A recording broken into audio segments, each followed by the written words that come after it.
Dua pemain yang berkarir di luar negeri, Justin Hubner dan Ivar Jenner, terancam batal perkuat timnas Indonesia di ajang turnamen Piala AFF 2024.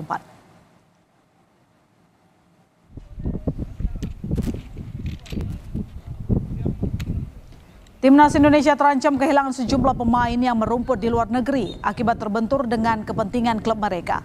Dua diantaranya, Justin Hubner dan Ivar Jenner.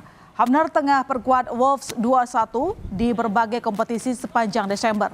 Sementara Jenner masih membela Jong Utrecht di kompetisi divisi kedua Liga Belanda, Eredivisie, hingga 21 Desember 2024. PSSI mengakui peluang keduanya bergabung ke timnas sangat kecil karena Piala AFF tidak masuk kalender FIFA.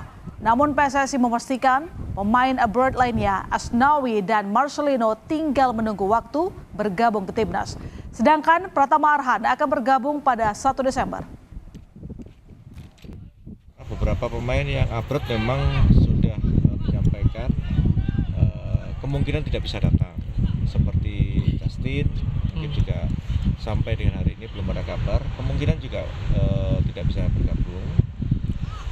Lantas ada beberapa pemain yang seperti Ivar juga belum ada kabar sampai dengan hari ini.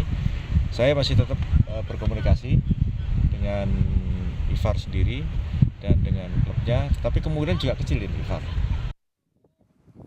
Sementara pelatih timnas Indonesia Sintayong meminta supporter Indonesia tidak berekspektasi tinggi dalam turnamen Piala AFF 2024. STY menjelaskan, Indonesia hanya menurunkan timnas U22, sedangkan negara lain akan tampil dengan skuad timnas senior mereka. STY juga tengah dihadapkan dengan sulitnya memanggil pemain abroad lantaran tak mendapatkan izin dari klub masing-masing. 지금 사실 예선전을 우리가 어떻게 잘 치러야 되는데 상대는 다 A 국가대표들이 나오는데 지금 현재 우리 상황은 그렇게 쉬운 상황이 아니다 보시면 되겠습니다.